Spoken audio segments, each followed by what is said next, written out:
Oh, welcome to HOLA's We Are, a series of panels exploring the vast diversity within the Latinx community. Each month, we highlight artists from all walks of the Latinx diaspora in the US and outside, in the hopes of educating the industry and proving once and for all that we are not a monolith. Tonight, we are Afro Latinx. And I'm especially excited because I personally identify that way. And while I was doing my research, it became really clear that the topic of identity is super nuanced, and especially for Afro-Latinos. I'm still trying to unpack why that is, but what I can say with confidence is that we aren't talked about enough. We aren't included enough. We've been missing from the conversation and from mainstream storytelling for way too long. So let's dive in. I'm super excited about this panel. Joining us tonight are the playwright and director Candido Tirado. He's been nominated for and received numerous awards and fellowships for his plays, including the musical Celia, The Life and Music of Celia Cruz, which he co-wrote with Carmen Rivera, who happens to be his wife. He's an HOLA Award winner too. His plays have been produced at the Goodman Theater, Intar, Repertorio Español, New World Stages, the list goes on and on. If you don't know him, look him up, he is incredible. Also joining us is the one and only Daphne Rubin Vega, the original Mimi in Rent on Broadway. All hail. She is an actress, singer, and dancer who's had an expansive career on Broadway, off Broadway, on the big and small screen. You can catch her on the new CW series Katie Keene and in the upcoming movie musical In the Heights. Also joining us is Guadalis del Carmen. She is a playwright and an actor. She's super busy. She's an Ars Nova resident artist, the co-artistic director of the Latinx Playwright Circle NYC, a 2020 Steinberg Playwright Award recipient, and an artistic associate of Black Lives, Black Words. She's also co-producer of the Atlantic Theater Company's African Caribbean Mix Fest. Tonight, also joining us is Kim Haas, a journalist and lover of Afro-Latinos. She's the host of Afro-Latino Travels with Kim Haas, which recently premiered on PBS. The first two episodes have her visiting Afro-Costa Ricans in Limon and San Jose. You can tune in to follow her journey as she explores the African diaspora in Latin America. And finally, Justin Floyd, a writer and director hailing from Compton, California. He's an inner city filmmakers alum. His short film, The Center, landed him on stage at the Academy Awards in 2016. No big deal. He's a Sundance Ignite Fellow. He was named a Warner Brothers 2017 Emerging Film Director, and his short Resurrect was acquired by HBO. Wow. Floyd's most recent short, Fotos de Blancas, is expected to premiere this year. And he's currently a fellow for La Leaf, and he's working on his new short film. Welcome, everyone. Thank you for having us all. Oh my gosh, thank you for being here. So I'll start with a little introduction about why this is important. A study came out that's called Perla. It was done at Princeton University, Project on Ethnicity and Race in Latin America, that said that there are close to 130 million Afro-descendants in Latin America, which make up about a quarter of the total population. And some sources will say it's closer to 40 million, which is really confusing. And that disparity has a lot to do with the tendency to not self-identify as part of the Afro diaspora. The self-acceptance of Afro-Latinidad is complicated. It depends on where you're rooted, what your community's attitude is towards its African ancestry. It'll vary from person to person, from family to family, and from country to country. For Afro-Latinx expats that are living here in the US and their family, that identity is then commingled with our country's own issues with race and class. So it's brought about a new generation as well that identifies as both Latinx and Black. Here's some interesting facts. 95% of all the Africans trafficked to the West in the slave trade arrived in the Caribbean and South America. Only 5% went to North America. Many of these Afro-descendants have created unique cultures and identities that are still thriving today, like the Garifuna people of Central America, the Cafuzo in Brazil, and the Zambu in the Andes. Afro descent has had an incredible influence in culture and language and religion and music, dance. Its roots are all over Latin America and yet rarely recognized. And this exclusion is in the representation in government, it's in little visibility in media and entertainment, and it's part of the reason for the caste system in Latin America. The darker your skin, the lower your socioeconomic status, the lower your access to education, ability to self-actualize. It's not unlike here in the US. For example, in Colombia, a quarter of the population is Afro Latin, but Afro Latins make up 3/4 of all those living below the poverty line. Kim, I'd like to start with you. You're doing something really exciting, which is traveling all over Latin America and introducing the world to the Afro Latin cultures that are still thriving there. Can you talk about your travels and your experience and why you started this journey? Yeah, no, thank you so much. And thanks and hello to everyone. It's such a joy to be here. And thank you for really spending time and dedicating time to this important topic. And it is my absolute delight and pleasure. I have been executive producer, host, and creator of the PBS, as you mentioned, travel series, Afro Latino Travels with Kim Haas. And I agree wholeheartedly with your introduction. It was fabulous. You hit all the points. The reason why I came up with this idea 10 years ago was because I watched Spanish language television and I didn't see anyone who looked like me. But yet I traveled throughout Latin America to the countries where, our panelists represent, to Panama, I've been to Colombia and to Brazil, Puerto Rico, the Dominican Republic, and I see in Cuba, and I see a whole lot of people who look like me. And I have friends who are, artists and dancers. I love the performing arts, right? And so we all do. And so into it, and dance and music and cuisine and all those rich parts of Latin American culture. So much of it was based on the Afro descendants. So much of what people enjoy about Latin America, if you're in Brazil, samba. I mean, when you think about Brazil, samba's right there. That's from Afro, started by Afro Brazilians. In Puerto Rico, we're talking about bomba. That's Afro Puerto Ricans. Cuba with salsa and rumba. I mean, there's just so much. The Panama, and then you look at things like, we talk about the performing arts, right? But you think about Panama and the Panama Canal, the infrastructure of these countries. The canal was built by people of African descent, so Afro-Panamanians and other Caribbean islanders. The series that we have on the air now, Costa Rica, the Costa Rican Railroad, 100 some years ago, was built by mostly Afro-Costa Ricans, people of Jamaican descent and other Caribbean islanders. So the basis of so many of these countries, before they were even countries, when they were territories, colonies of Spain, and obviously Portugal, was built on by Afro descendants. And so this lack of representation, not seeing them on television, was just devastating, and it's heartbreaking and it's frustrating. And to have so many Afro-Latino, Afro-Latinx friends, and to know so many people and think, why aren't their stories being told?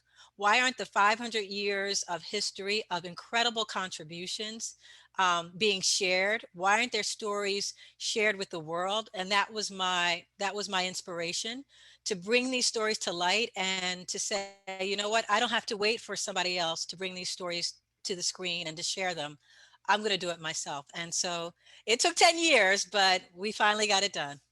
10 years. You've been Yes. talking this talk since before Afro Latinidad came into the mainstream lexicon. And so thank you for that. I can't wait to watch, and we'll put the information out there so people can tune in. So I want to open it up to the rest of the panelists to talk about your experiences as Afro Latinos growing up or coming here to the United States and what that experience was like.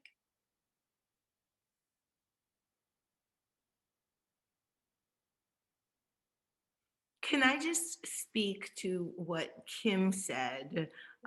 It's not that I don't want to answer your question, but thank you so much for making space for our stories. As a person from Panama, and looking at this pantheon, I have members of my family that look like all of y'all, and the I have to say, maybe that will lead me into the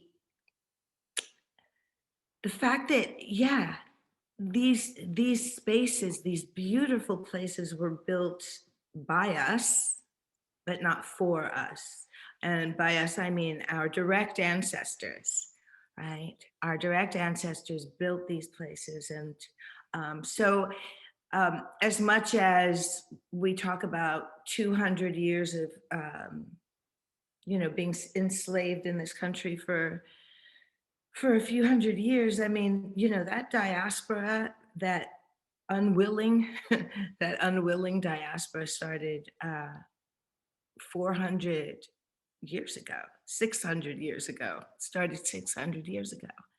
Do you know? It wasn't 400, it was 600. It started in the 1400s, right? So and now we're able to talk much more easily about the impact of generational trauma on our bodies and in our psyches, right? So, cut to being born in Panama, and my mother was a Black Latina. My grandparents came from Barbados. My grandfather was literally a bridge builder. He built bridges, and he, he painted the canal, like, what did they say? Puente del mundo, corazón del universo, right? It's the heart of the universe.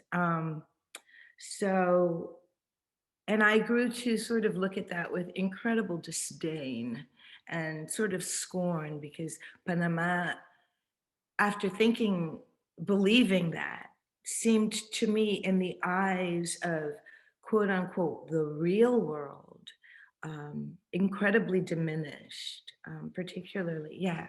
So growing up in the United States, my father was a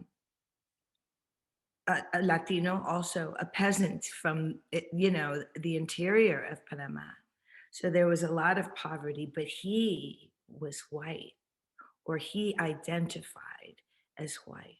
And a little bit in, mestizo, como se dice, right? But the currency was the whiteness.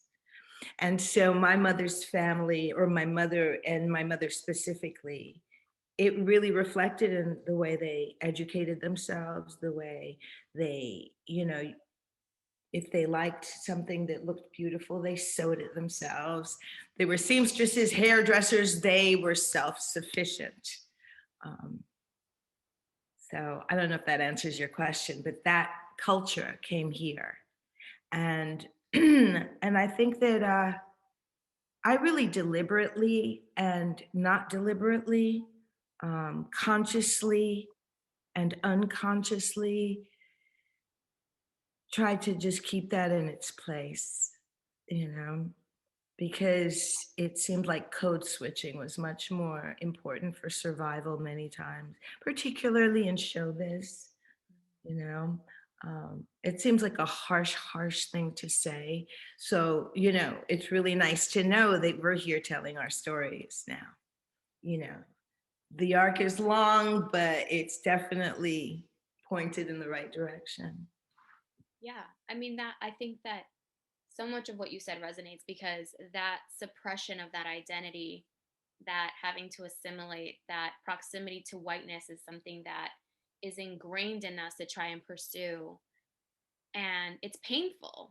It's hard to kind of reconcile. And the cognitive dissonance around who you are and how you put yourself forward is complicated. It's the more aware and the more awake we are, the more we have to deal with that demon and address where it comes from. It comes from, in my case, my grandma, who was like, when I was 9 years old, when you're older, you can get a nose job. She didn't mean any harm by that, but she was projecting her pain and her self-hate onto me. And I didn't even know that was a thing. And so I know that it was harmful. No. And, that's just one of the many problematic comments and things that I'm sure many of us grew up with. And so I've always wondered how that translates. I had those experiences more often outside of the US. And then here, it was a little different. It was more trying to figure out where I fit. I didn't grow up around all the other Dominicans. I grew up in Harlem. My people were Black, but I wasn't Black. But I was a Spanish girl, but I wasn't white. And it was like this weird thing that I just had to accept and kind of grow and figure out. And so I'm still exploring that. And this is very healing, and I hope it can be for all of you too. I'm opening it up to anybody else who wants to share, please. D.L. Hughley says something that blew my mind and freed me of a lot of stuff. He said that Black people are Superman because for hundreds of years, they were given the scraps, no medicine, no shelter, and they survived. In order for you to survive, you had to be Superman. And the people that weren't Superman would either commit suicide or die off. The Blacks that weren't Superman. So the survivors were the super people. And that's where we come from them. We're here. Our people were the super people who survived. And that just blew my mind. I freed me from so many things because, you know, I don't call people slaves. I call them enslaved because it's it's a verb. It's not a noun. And when people call people slaves, it's like you're a slave. That's it. That's your whole definition. Going back to family stuff, my mother is my complexion, and she said, and next door to us was a Puerto Rican family, but they were all blonde, right? In the South Bronx, right? They were probably the only blondes in my whole area. And there was a girl about my age. I was a kid. I was about 11. She was 10. Pretty, right? And I don't know, I'm flirting with her. And when I go, and they live next door to me. And when I go into the house, she said, that's great, because you could levantar tu raza. And I never talked to that girl again. In that way, they were friendly, they were neighbors, but I never saw her the same way. Because even then, I had some consciousness of my Blackness and how it was being looked upon. I grew up in Puerto Rico in a white area with the Jibaros. I grew up in the mountains. So, I didn't wear shoes. I was running around. I got tapeworms. I got everything that happens when you don't wear shoes into, outdoors. And the problem was that there was only my grandfather, my uncle looked like me, and they passed away. So I was the only one that looked like me. And I realized that I had to be the best person in everything in school. I was the best student. I was the best athlete. And then as I got older, I had this complex of just super good. Just gotta be super good at everything. And if I'm not good, I stop doing it because then I'm not super, it becomes this mind. So in being that, I realized as I got older, after I kind of started doing therapy on myself, that why should I be twice as good just to be mediocre? Just so that mediocre people can accept me. And that became an issue.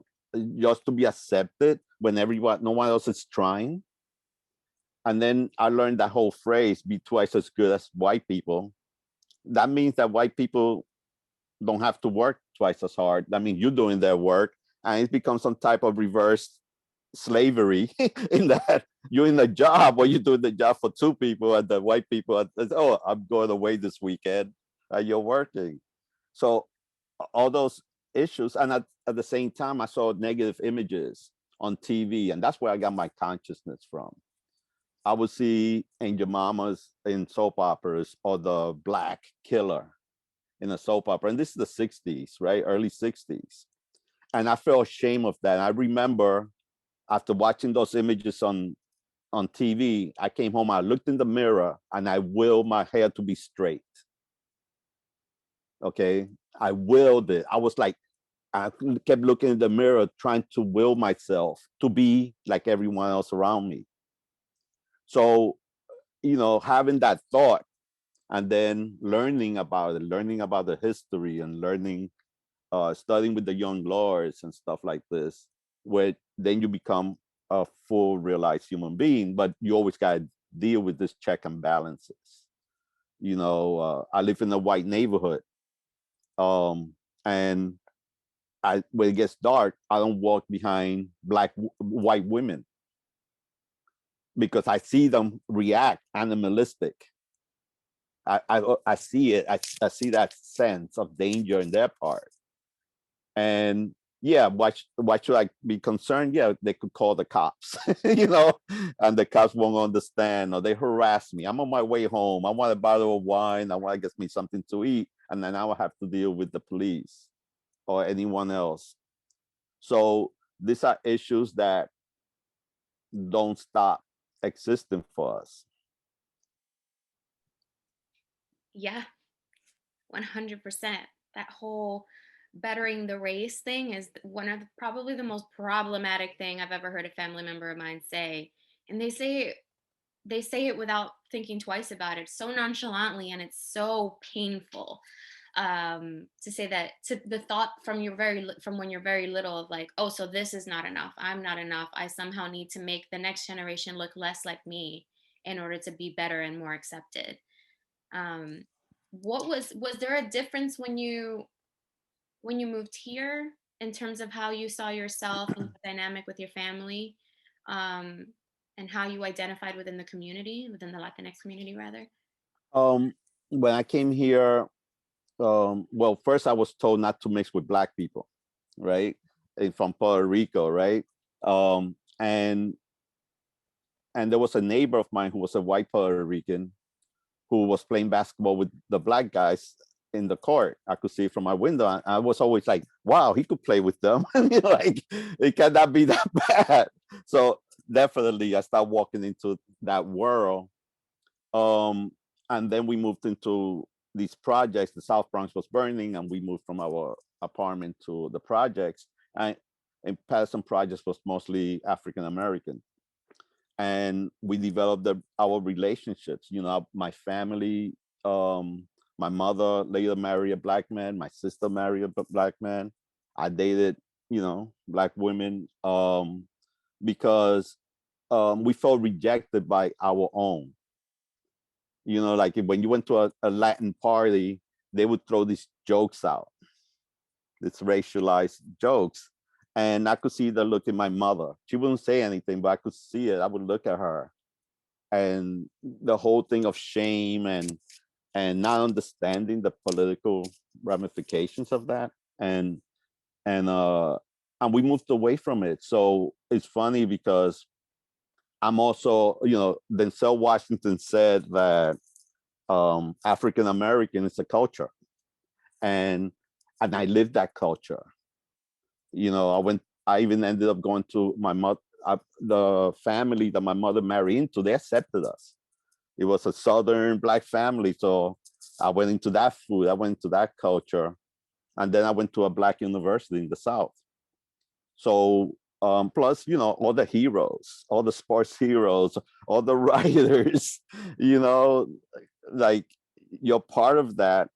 And we kind of turn our back on the ethnicity part of what Puerto Rican is, without forgetting, because I also had studied with the young lords, and I began to understand all that mixed ese revolu, like they say, that was existing in all of us. So we were also Black, but we were also African American, and that really started to form who I am.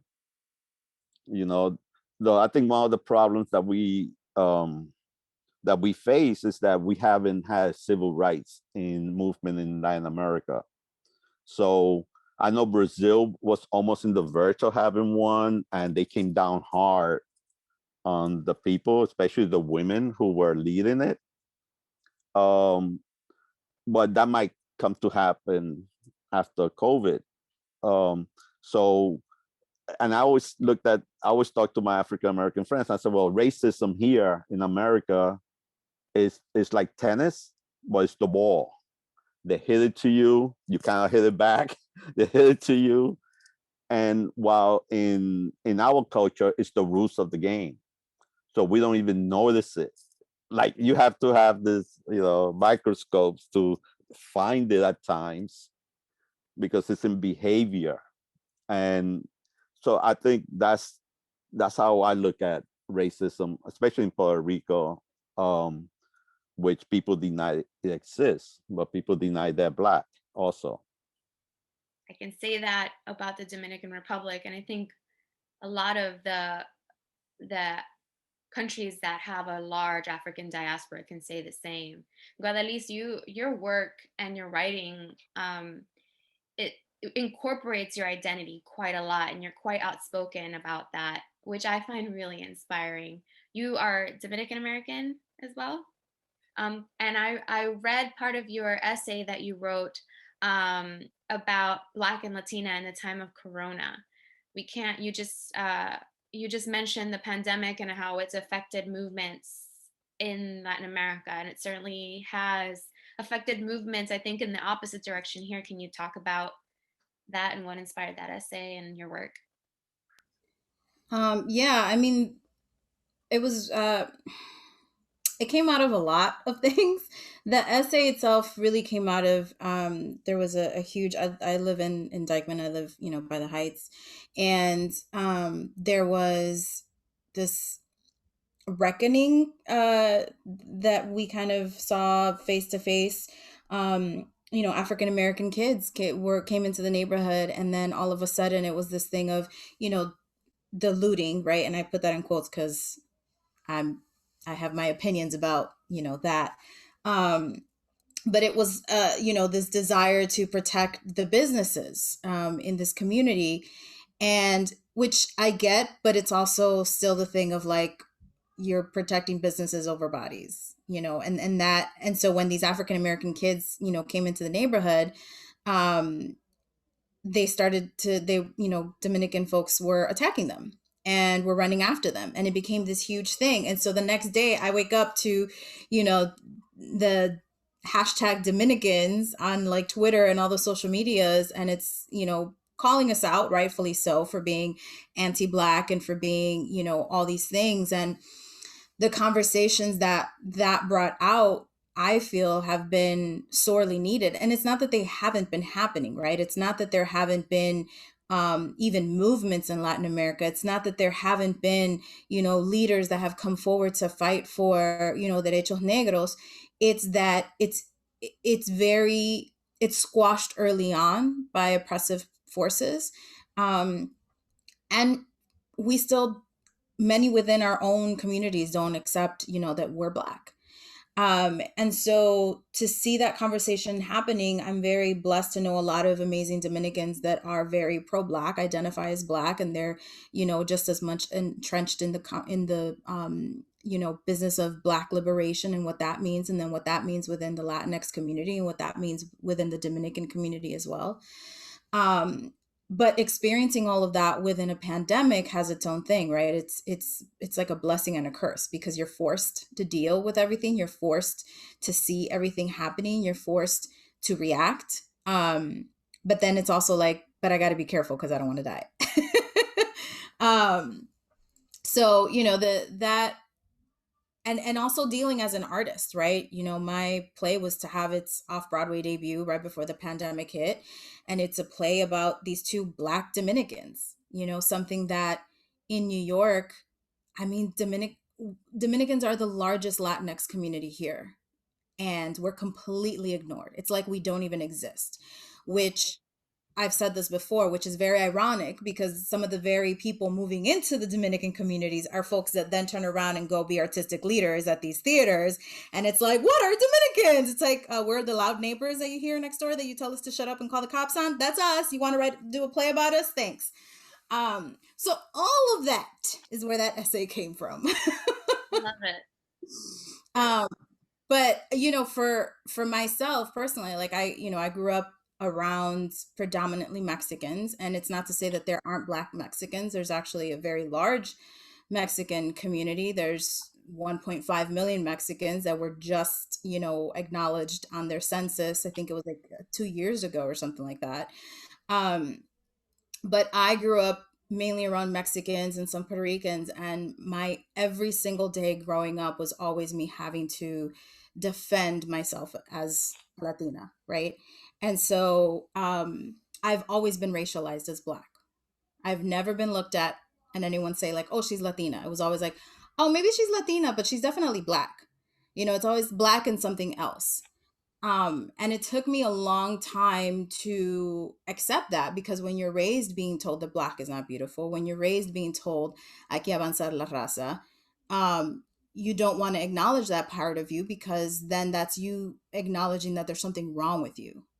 You know, when you're told as a child that your very DNA is bad, that the very things that grow out of your head are bad, there is something inside of you that is not good, that is not desirable. So you have to marry into something else that will hopefully produce children lighter than you.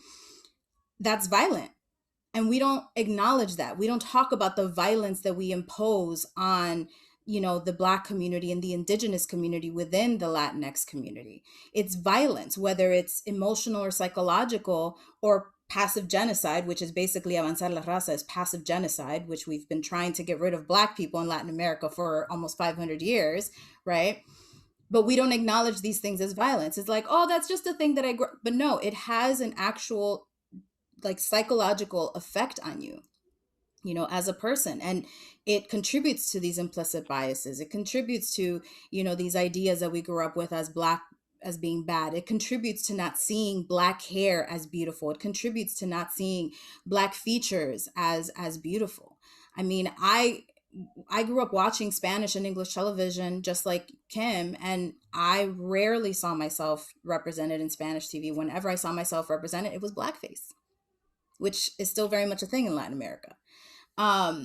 And the first time that I could say that I felt represented was watching Claire Huxtable, watching Felicia Rashad speaking Spanish on The Cosby. That's the first time that I was like, oh, wait, I can be on TV because people that look like me can speak Spanish on TV, you know?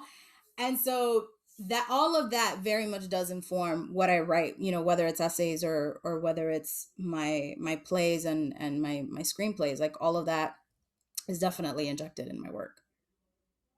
Wow.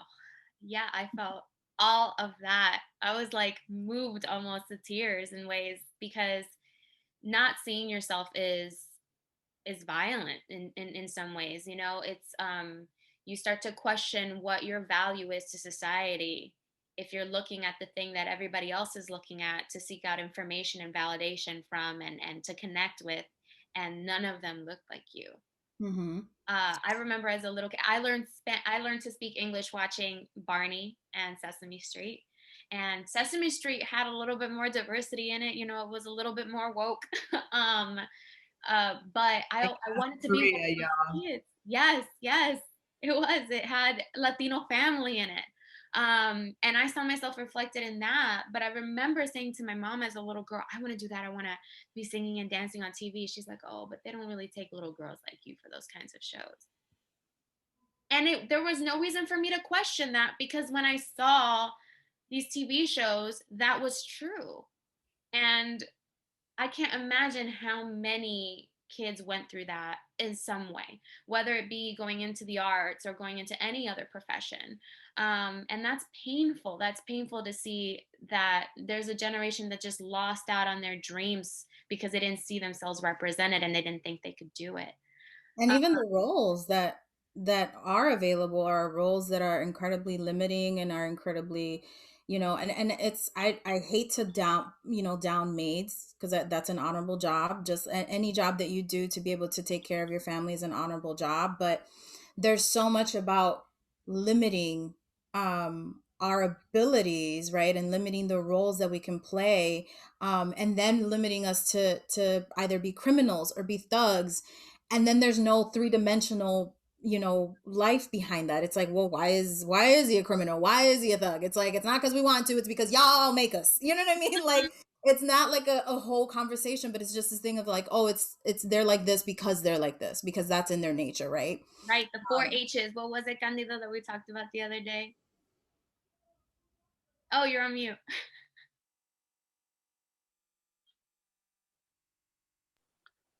Isai Morales has the 4 H's for Latino roles. Always a hostile, humble, hormonal, and hysterical. and that kind of classifies every role that you that gets written for a Latino, right? Yeah. To this day. But we do have passion, but I hear, it doesn't happen without a consequence.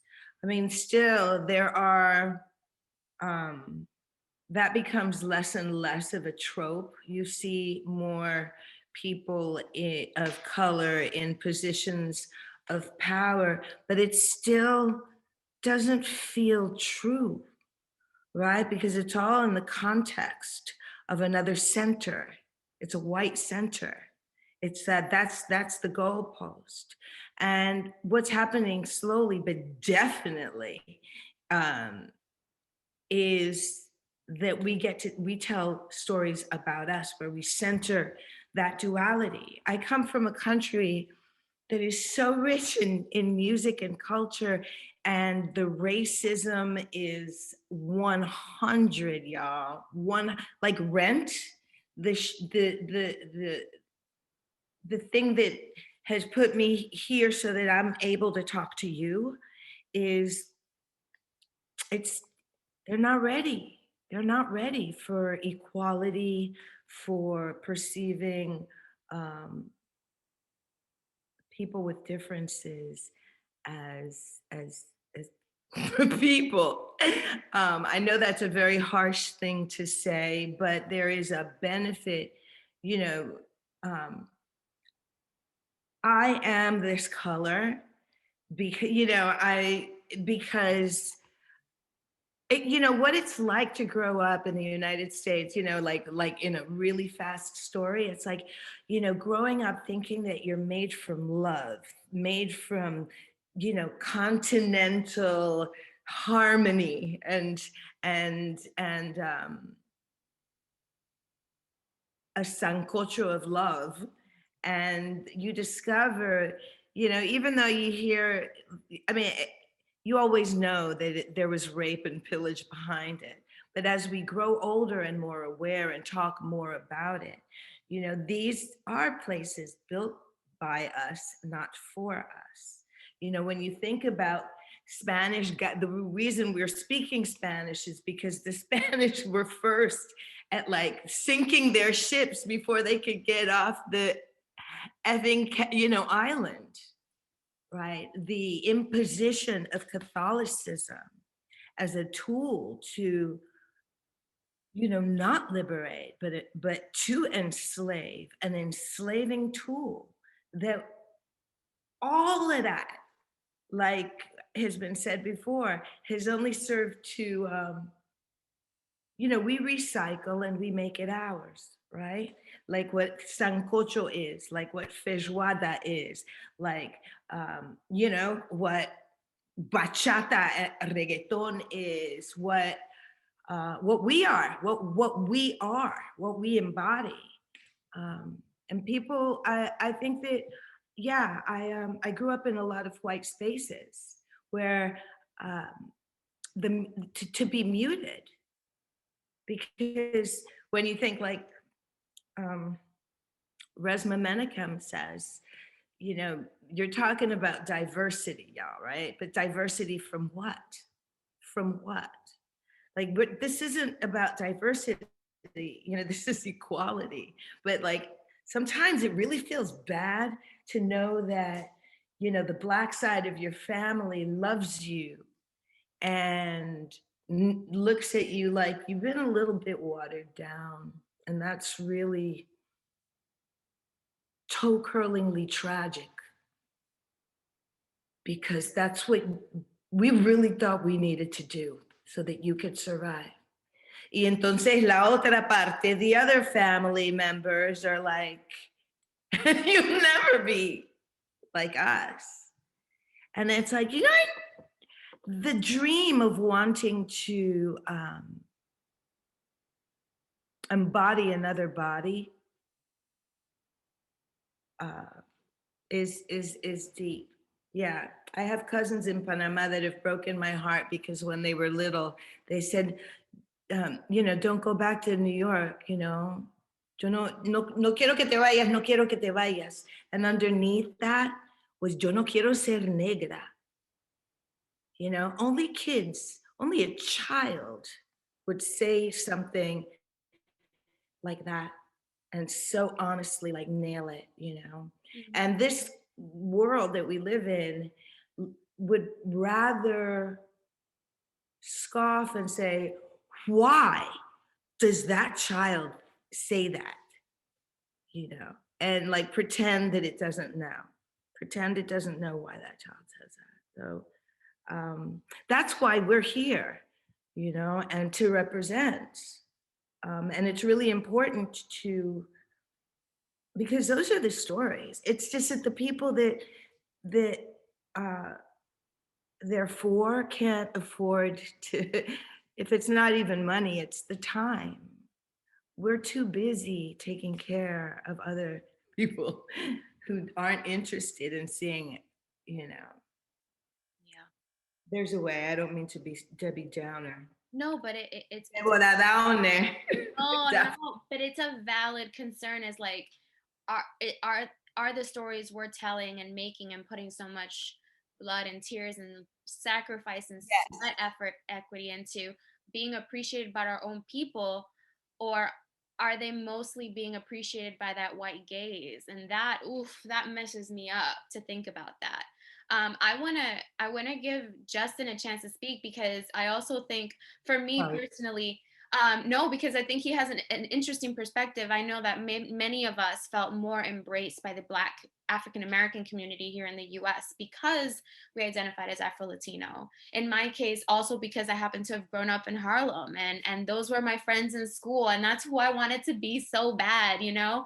And that's who embraced me and loved me for my brown skin. And there's a growing population of Latinos that are also Black, that they come from that duality. And Justin represents that. And I'd love to hear your perspective. First of all, I don't know if you've heard a lot of the things that we've talked about in your own family, but I don't, can you talk to us about what your experience has been like?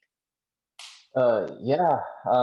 Well, for me, I think everything that Candido and Daphne and Elise have to say is it's just so many bells are going off in my head of like being able to relate people. You know, I'm 26, and I think I don't like growing up. I didn't even know I didn't know I was Black. I mean, I grew up without my father, who my dad was Black, and he was born here in LA. He was airplane engineer over at Delta. But I grew, I mean, I didn't even know him growing up. I just knew my mother, who is from El Defe in Mexico City.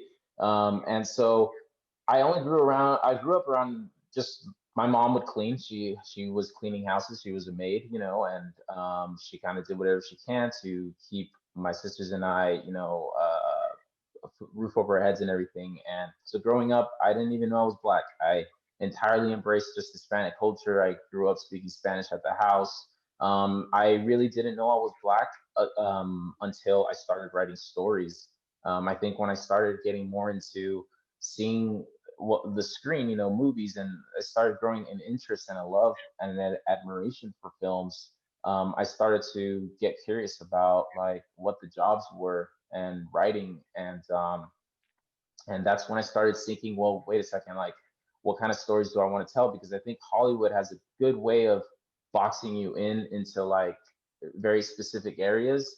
And for me, I wanted to figure out like what kind of stories am I going to tell if like filmmaking has gotten me closer to embracing my Black side, because honestly, like if I hang out with people who are Black, I don't fit in. I don't I don't know the culture enough, and it makes me feel sad, because it makes me feel like you know, or what Candido was saying earlier about like Black people are Superman, Black people are super.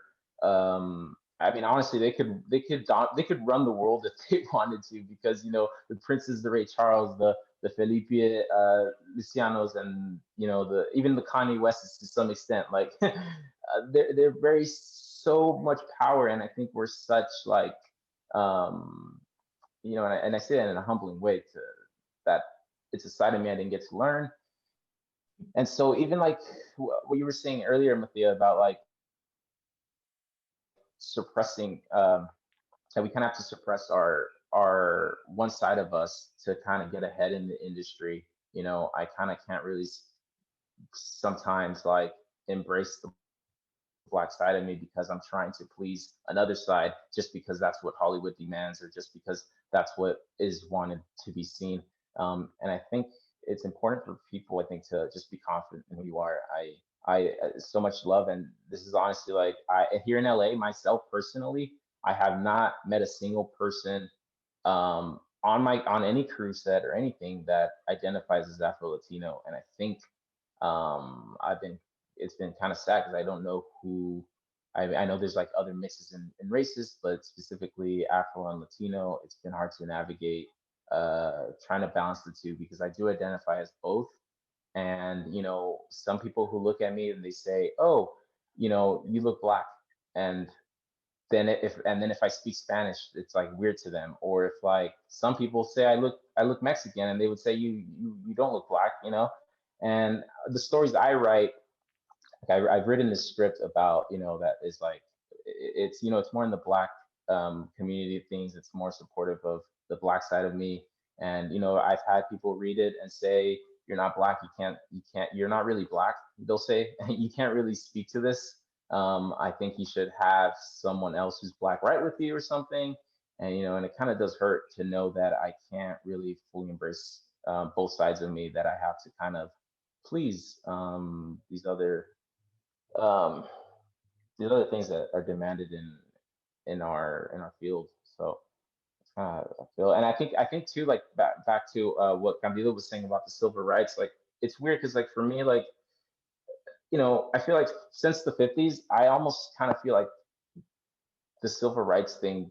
I don't feel like the war ever ended. I still feel like, you know, people are saying it's the civil rights.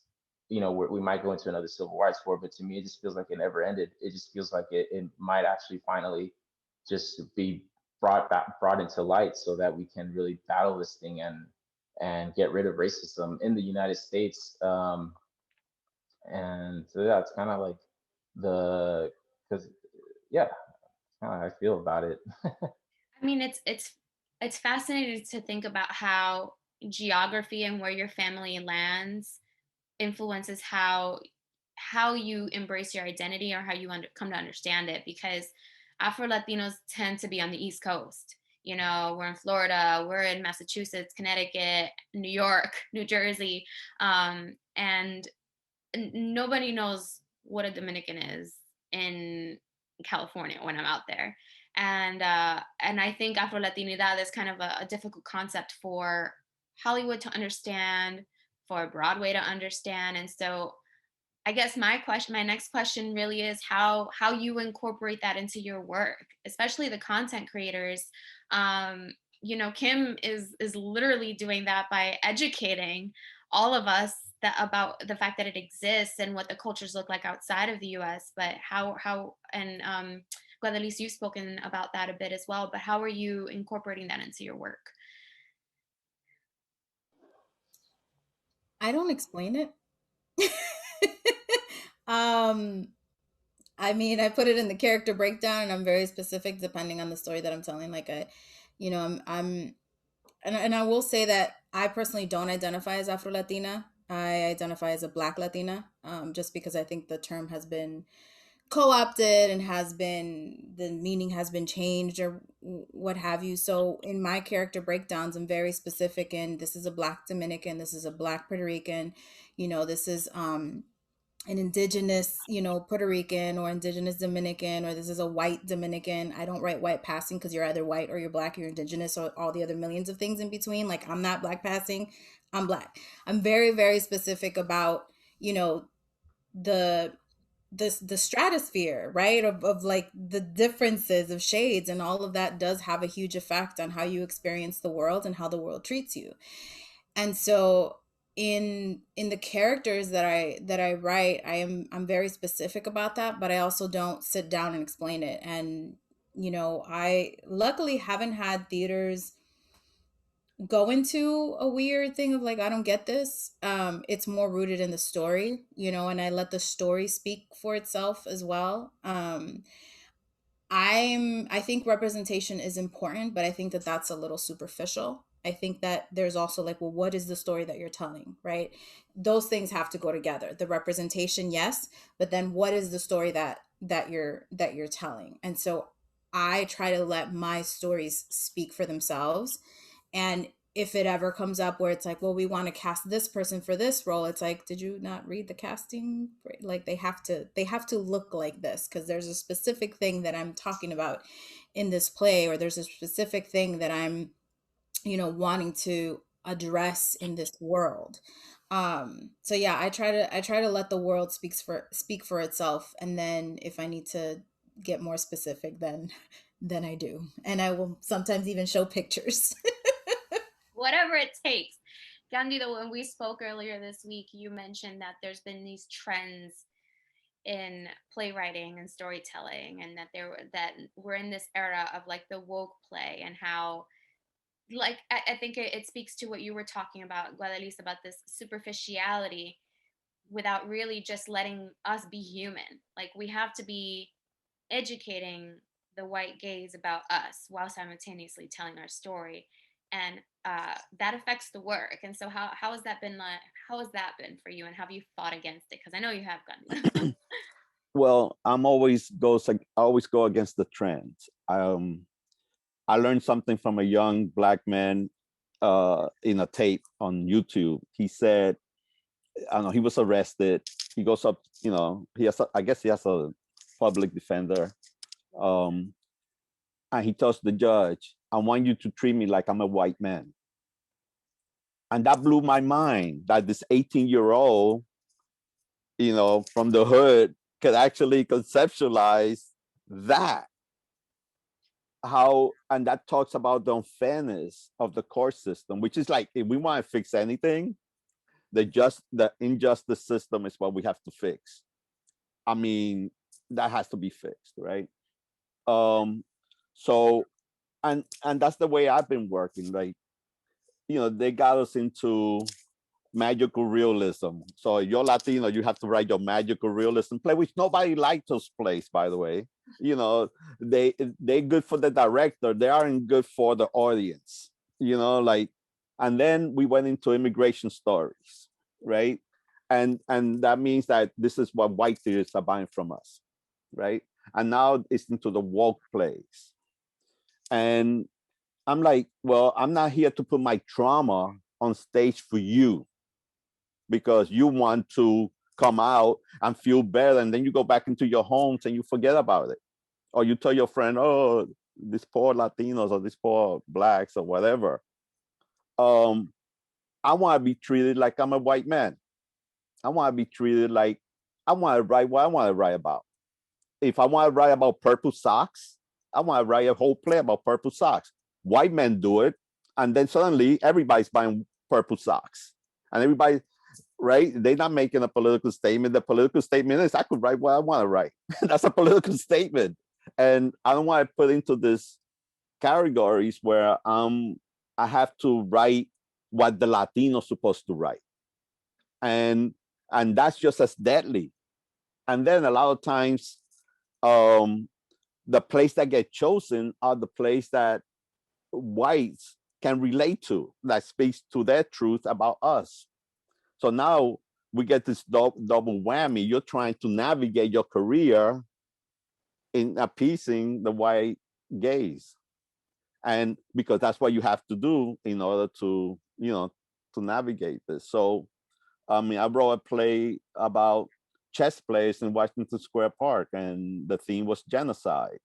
So a lot of people felt like, well, the white theater that actually did it, the Goodman said that we were talking about it. He said, well, it's not a Latino play, right? The lead character is Latino. He's a Guatemalan who survived the genocide in Guatemala. His whole village got killed. He was a kid and he survived. So but I had Jewish characters, and I have African American character. I have a Russian. I have a Native American. Because the chess world is like that. In the chess world, you have a mixture of all. And I'm a chess master, so I'm around that chess world all the time, and which I love. So don't put me in a category, because I've never taken that role anyway. I always written what I want to write. And I think, listen, we have a very short time in this planet, right?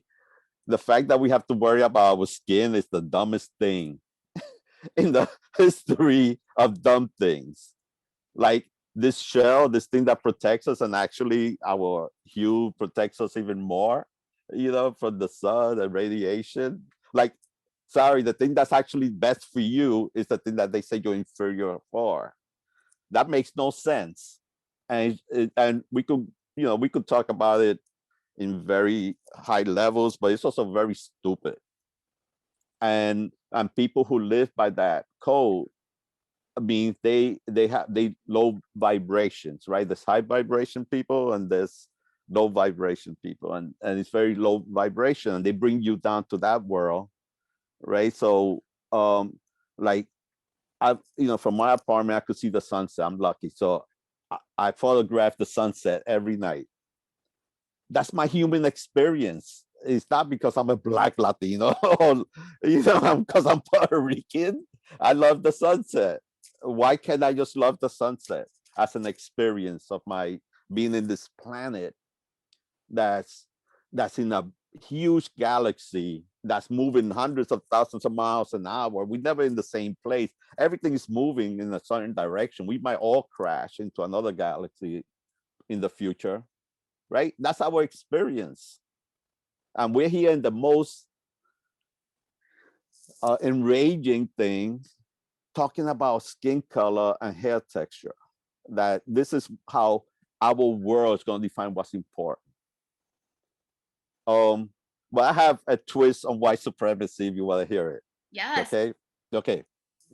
White supremacy was created to save white people from white people, right? Because, and that's my new theory. I'm still working on it. Hang it with me. Because if we look at all the wars, I don't know, let's take the last 400 years, there's been hundreds of millions of white people killed by white people in wars.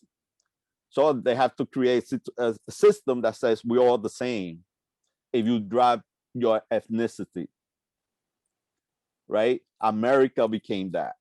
So all the white people that come here, they become white. There's no such thing as something white because you are ethnic. You belong to a certain country. But if you drop your German or your Irish or your whatever, then you become part of this blanket. And that drives people crazy. So we talk about levantar la raza, but there's a lot of people in the other side who says, I need some of you to survive. Because you can't levantar la raza, you don't have willing participants in the other side, on the other side. So, so for me, you had to create this Euro type of situation because these people have killed each other continually for hundreds and hundreds of years. And that's part of the aggression. I think it's part of the Ice Age type of aggression and lack. So anyway, that's the theory I'm working on about white supremacy. Yes, no, we definitely get the brunt of it, but they kill each other and they will kill each other again. Yeah, it's that assimilation. They force each other to assimilate. Yeah. In order to maintain the status quo. Well, you talked about vibration, and I like to end my panels on a high vibration. Let's raise that. And so how do we change this is too big a question, because we can't do it individually, but we can. Well, it isn't a big question because I think it's a good question. I think we can change it, first of all, within ourselves and the way, within ourselves, right? So, yeah, we can be aware of how racism isn't something that you have and I don't, right? We are living, like we're swimming in the water, we're drinking the Kool-Aid. It's the air that we breathe. It's the self-hatred that we're not even aware of. So, you know, what we can do is be aware. What we can do is what we're saying here is acknowledging that sometimes silence is complicit. You know, when I know that my proximity to whiteness benefits me greatly, and I get to be in a room where others aren't represented, to be able to advocate for why isn't there someone with some melanin in here? And why is that okay? Why is that okay? And that's very difficult, you know.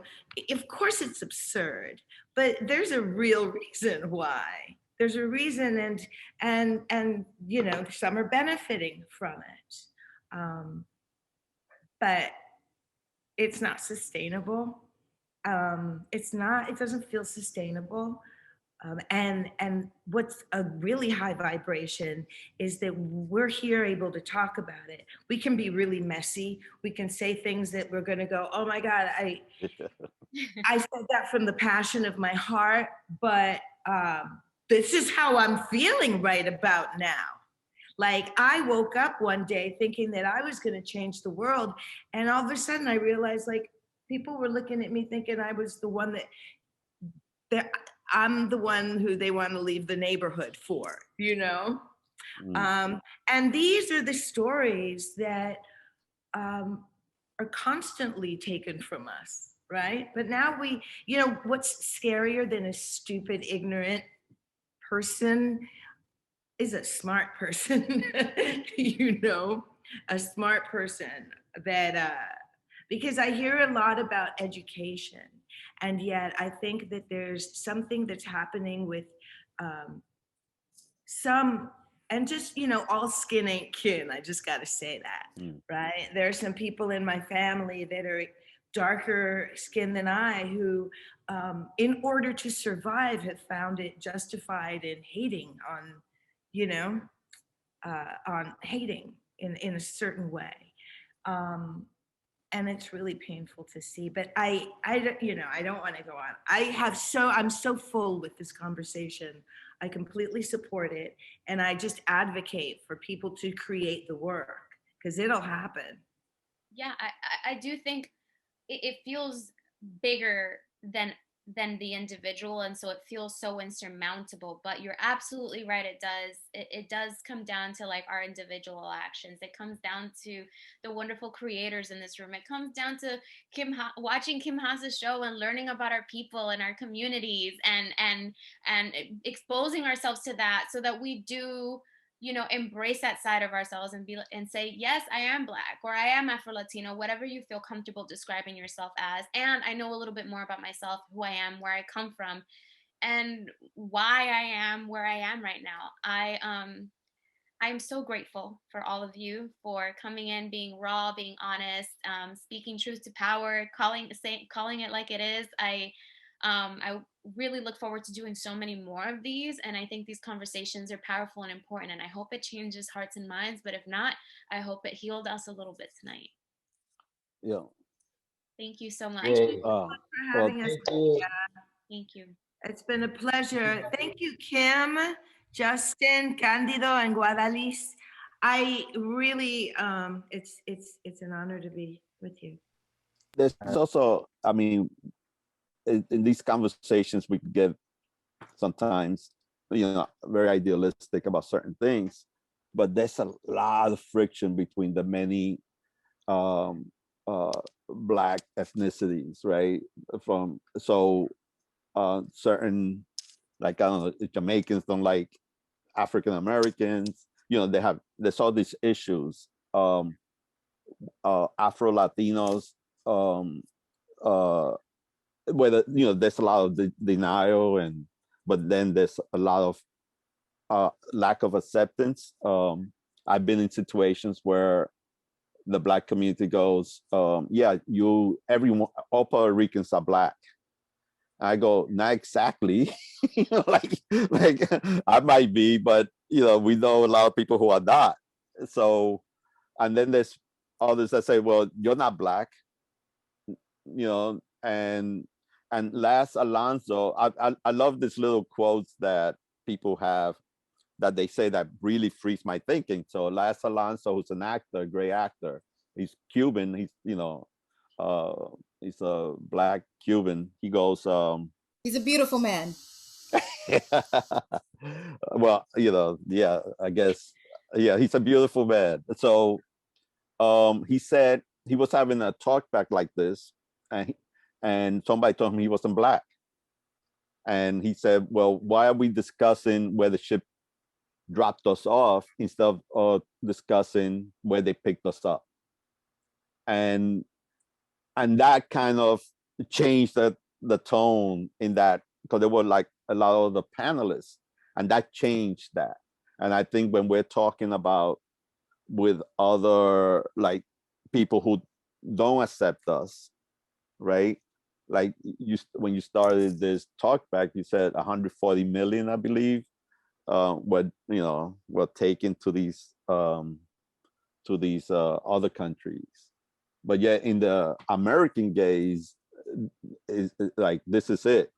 We're the ones who came here, and we're the one that had the rights to this, being called Black or whatever. I think phrasing it in the way Lars Alonso did kind of takes that edge out. Okay, so let's talk about that. And then we could get into a deeper conversation about what that meant. Otherwise, we'll talk about this division of ethnicities, which complicates our discussion, because I am Puerto Rican, right?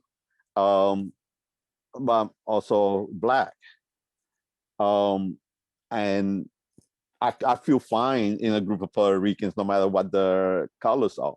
I feel fine.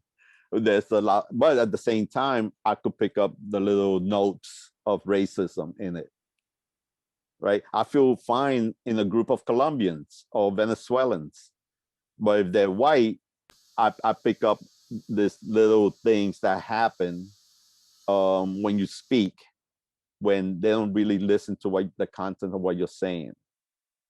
So at the same time, we could relate. So that's the tricky part. So when you speak, on this, they feel they get offended, but we have to talk. No, you offended me. We have to take that these little races, whether looks or condensations, it's about, no, you offended me, so I have to correct it. So if I correct, let's offend each other equally here, because I'm going to correct you. And I think we have to have those discussions like that. We have to confront people like that also.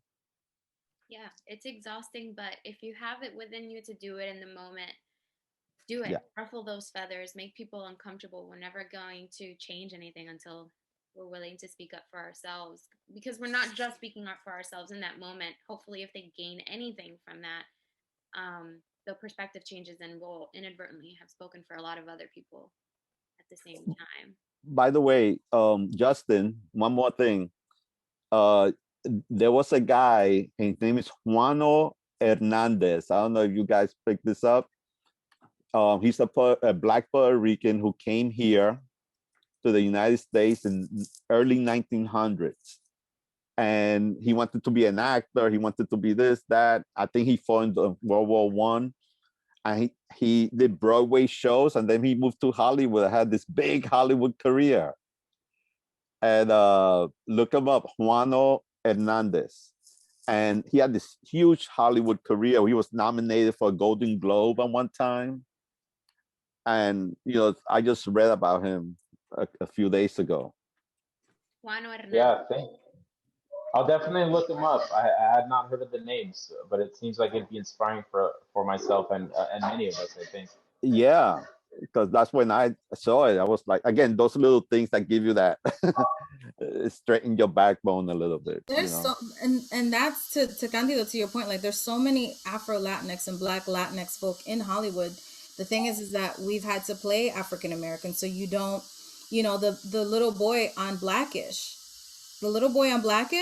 his mom is Mexican and his father's African American, but that's not, again, it goes back to this community not fully embracing everyone. The fact that Gina Torres has not received, the type of acknowledgement that she deserves, just like Jennifer Lopez and just like, Sofia Vergara, she has not received the same embrace and the same love in the community. And she's been acting for over 20 some odd years. And the roles that she has done has been phenomenal. I mean, there have been so many actors, but unfortunately it's just, we don't embrace them, and I don't blame them for not acknowledging the Latinx community, because why would you acknowledge something that tells you you're not a part of it, so I'd be surprised if maybe the person standing next to you just yes. next to you is actually just like I work. Go ahead, Justin.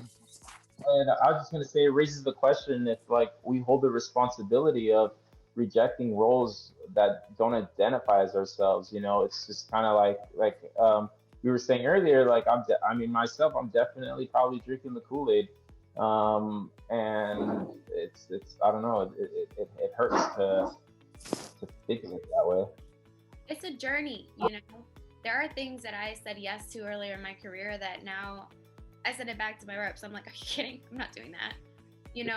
Either because it's been done before and it's played out and I don't want to do that, or because it's just straight up offensive and I don't want to be a part of that. I don't want to co-sign that anymore. And that's tough. That's saying no to work, to money, and to potential opportunities down the line, but you can't get caught up in that. You have to live according to your values, and in this industry that's challenged a lot. They make it a lot harder for us to live that way, but everyone here does that, and I'm really grateful for all of you. I want to be respectful of your time, because at this point I've had you for an hour and a half on a Friday night. Thank you so much, truly. Thank you. I hope that this is not the last time we all connect. Welcome to the HOLA family if you aren't already. And I can't wait to connect with you all again. I will make sure that everyone knows what you guys are up to. Please be sure to send your Instagrams and websites and let us know what you're doing. Keep us in the mix so that we can keep promoting you. Thank you guys. Thank you. Take care. Bye, Daphne. Thanks, everybody. Love.